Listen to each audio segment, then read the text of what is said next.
Good morning, everybody. Kurt Rish here, and thanks so much for joining us on One Shepherd. So today we are continuing with our reading of the Old Testament book of First Kings, chapter 4. Real quick, before we dive in looking at our stats, chances are if you're listening to this, you are not one of our subscribers. So if you have not subscribed, please take a quick second and hit the subscribe button below, as that helps encourage out our scripture readings. In the meantime, let's go ahead and get started. So King Solomon was king over all Israel, and these were his officials: Azariah the son of Zadok the priest, Eliahoreph and Ahijah the sons of Shisha, scribes, Jehoshaphat the son of Ahilud the recorder, Benaniah the son of Jehoiada over the army, Zadok and Abiathar the priests, Azariah the son of Nathan over the officers, Zabud the son of Nathan, a priest and the king's friend, Ahishar over the household, and Adoniram the son of Abda over the labor force. And Solomon had 12 governors over all Israel, who provided food for the king and his household. Each one made provision for 1 month of the year. These are their names: Ben-Hur in the mountains of Ephraim, Ben-Decker in Makaz, Shalabim, Beth Shemesh, and Elon, Beth Hanan, Ben Hesed in Araboth. To him belonged Soko and all the land of Hepher. Ben Abinadab in all regions of Dor. He had Taphath and the daughter of Solomon as wife. Bana the son of Ahilud in Tanakh, Megiddo, and all Bethshean, which is beside Zaratan, below Jezreel, from the Bethshean to Abel Maholah, as far as the other side of Jokneam. Ben-Geber in Ramoth Gilead. To him belonged the towns of Jair, the son of Manasseh. In Gilead, to him also belonged the region of Argob in Bashan, 60 large cities with walls and bronze gate bars. Ahinadab, the son of Edo, in Mahanaim. Ahimaaz in Naphtali.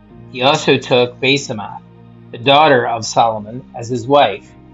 Bana, the son of Hushai, in Asher and Aloth. Jehoshaphat, the son of Paruah, in Issachar. Shimei, the son of Elah, in Benjamin. Geber, the son of Uri, in the land of Gilead, in the country of Sihon, king of the Amorites, and of Og, king of Bashan. He was the only governor who was in the land. Judah and Israel were as numerous as the sand by the sea in multitude, eating and drinking and rejoicing. So Solomon reigned over all kingdoms from the river to the land of the Philistines, as far as the border of Egypt. They brought tribute and served Solomon all the days of his life. Now Solomon's provision for 1 day was 30 cores of fine flour, 60 cores of meal, 10 fatted oxen, 20 oxen from the pastures, and 100 sheep, besides deer, gazelles, roebucks, and fatted fowl. For he had dominion over all the region on this side of the river, from Tipsah even to Gaza, namely over all the kings on this side of the river, and he had peace on every side, all around him. And Judah and Israel dwelt safely, each man under his vine and his fig tree, from Dan as far as Beersheba, all the days of Solomon. Solomon had 40,000 stalls of horses for his chariots and 12,000 horsemen. And these governors, each man in his month, provided food for King Solomon, and for all who came to King Solomon's table. There was no lack in their supply. They also brought barley and straw to the proper place for the horses and steeds, each man according to his charge. And God gave Solomon wisdom and exceedingly great understanding, and largeness of heart like the sand on the seashore.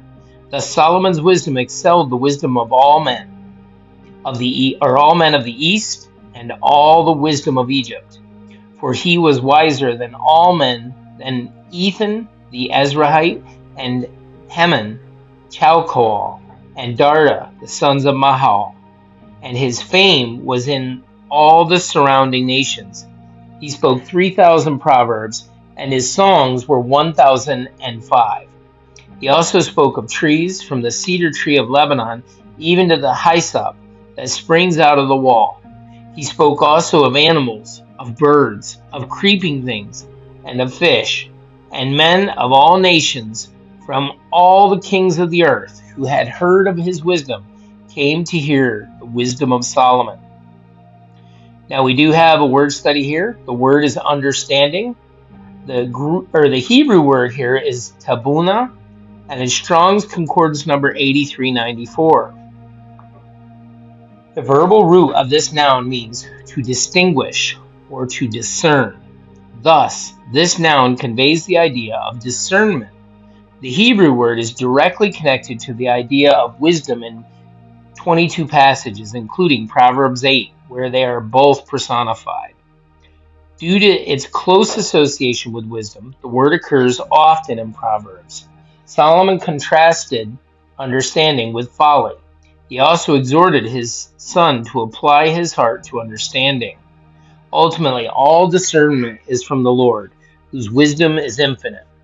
Guys, that's it for our reading of the Old Testament book of 1 Kings chapter 4.